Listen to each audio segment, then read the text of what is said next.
Hi, this is Micornus, the leader and the founder of the Young Men Empowerment Forum.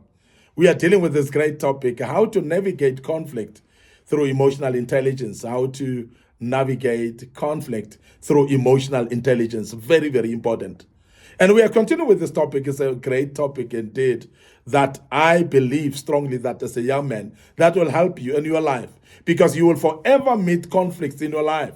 Conflicts are unavoidable.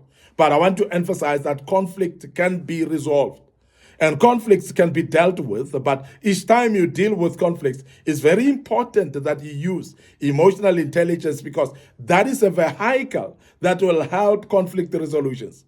And many of the conflicts remain actually deadlocked purely because majority of the people don't want to use conflict resolution and as emotional intelligence as conflict resolution method.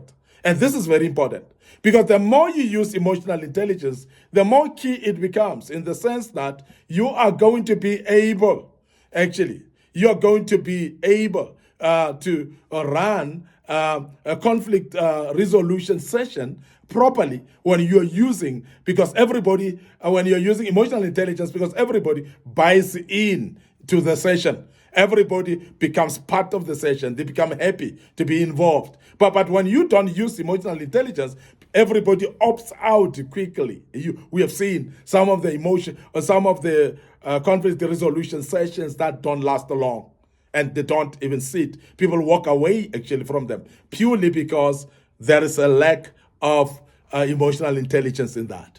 Now, the first thing that I want us to consider while you are using emotional intelligence in conflict resolution is to understand others' views to bridge the differences. Because the problem that we have generally in conflicts, and I'm sure you will realize that many conflicts are actually caused by different perspectives, different views, different ideas, because we are unique individuals, we are not the same. And I want to emphasize that when we understand that we are not the same, we don't see things the same way. And we don't understand issues the same way. We don't have the same ideas, of course, and we don't have the same perspectives. My perception is my perception, and your perception is your own perception as well. So we may see things differently, and that sometimes causes conflicts. So if you are going to tend to conflict resolution, to make sure that you solve issues, you are going to need to understand others' personal views and sit down, establish what are the views of others. Because if you don't want to understand the views of others, you are basically going to operate from your own view. And I want to emphasize as a young man to you that you need to understand that your view cannot be yea and amen. Your views cannot be the final arbiter. And many of us are actually thinking that our views are the final resolutions or the final views that everybody should look from. And I want to urge you as a young man that you become aware that your views may not be final views. You must be open-minded to listen to the views of others, because there are those that are having better views or seeing things differently, but in a way that you may buy into those views. Now, when we are going to into a conflict resolution, it is very important that we come out empty in our minds, in the sense of we don't hold a perspective that is rigid. We don't hold a perspective that is immovable. Because if you do so, you're not going to be able to flex to understand other people's personal views. Remember that other people's personal views are actually very important to them as well. So the more you want to resolve, you need to understand their personal views. Don't run them down. Don't make them feel that they are not being listened to. Don't make them feel that no one is listening to their views. It's only your views that count. Because immediately you do that, you're going to actually set yourself up to failure in conflict resolution, and it would mean that there's no emotional intelligence from you when you think that your views are the only right views.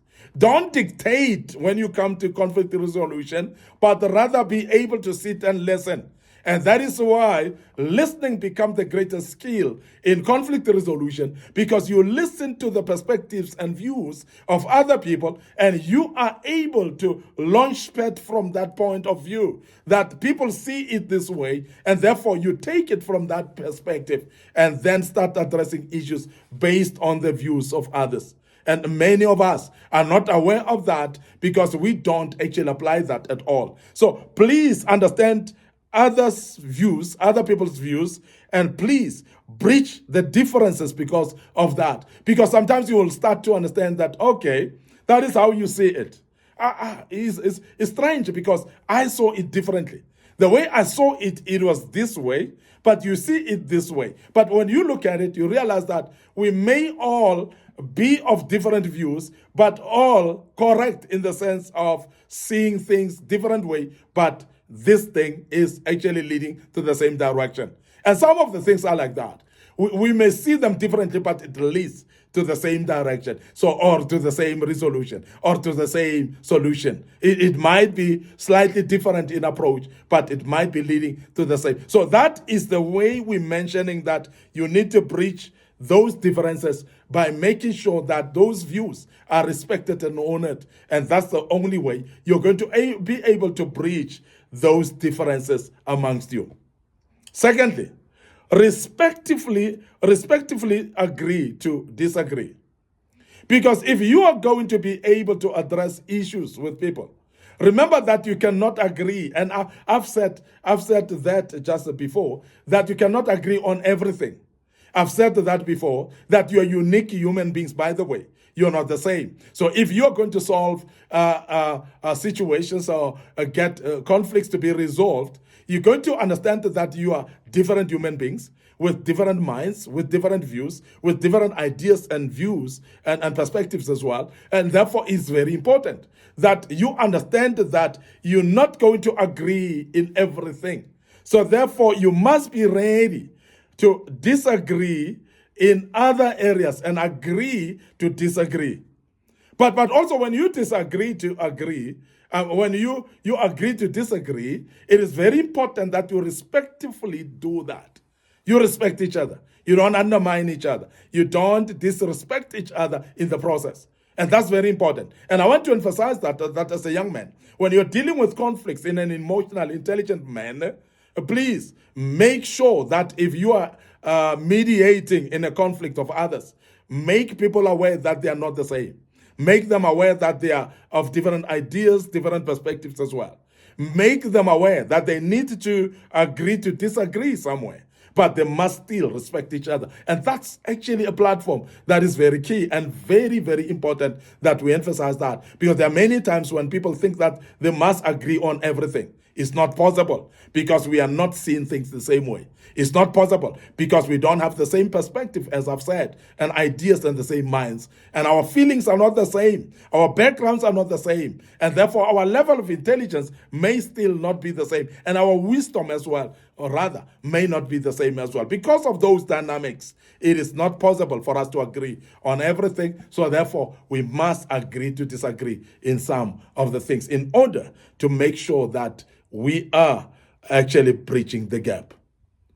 The last thing that I want to say today, as you are navigating conflict through emotional intelligence, I say identify and manage triggers to avoid escalation.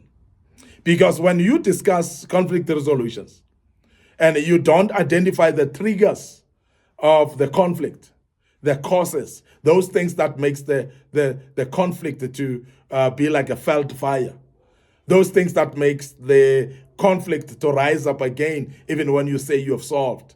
Because if you don't identify those triggers and you don't deal with the triggers, it may be that you are actually doing things in vain. Because you may resolve in this conflict and agree on solving things in a certain way and walk away and think that you have solved, but only to find that the triggers are still there. And they will trigger the conflict again while you thought that they've solved. Now, many times, the triggers are not being attended to. And as a young man, I want you to be aware that when you are discussing actually resolving conflicts, you must identify the triggers. And if it's possible, identify the triggers together so that you can collaboratively deal with those triggers and remove them, so that the conflict resolution becomes successful. And we don't resolve things now, and tomorrow they're back to square one again. So this is very important. So be cognizant of the triggers and deal with them.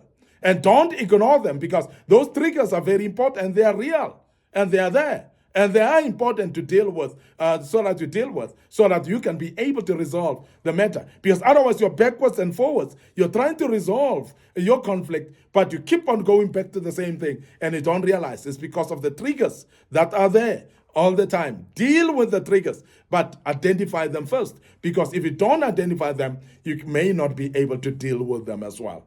I want to end up here today, your host, Micornus Phokane, the leader and the founder of the Young Men Empowerment Forum.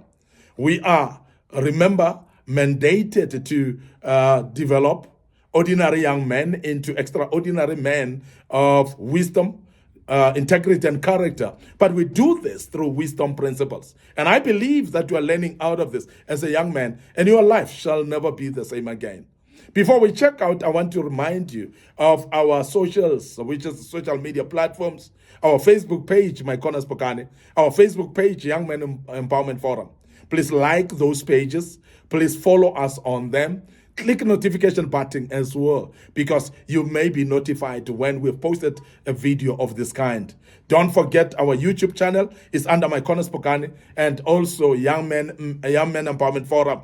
So please subscribe to the YouTube channel as well. Make sure that you click notification button so that you may be notified. Our YouTube channel is actually buzzing, and a lot of materials that we've posted in there in the past. Finally, don't forget our TikTok account as well. We've posted a lot of materials. Follow us on TikTok, and the good Lord will bless you as you do that. Before we go, please remember that we are restarting our seminars. We are restarting our face-to-face meetings, and we are doing also sessions where we are coaching individuals. So please inbox us in our Facebook messages, and make sure that you communicate with us when you need counseling, you need coaching, you need maybe also a mentoring as well. As a young man, we are there to assist you, and I believe that the good Lord will bless you as you join us when we restart our seminars very soon. May the good Lord bless you. Allow me to check out right here and say cheers for now.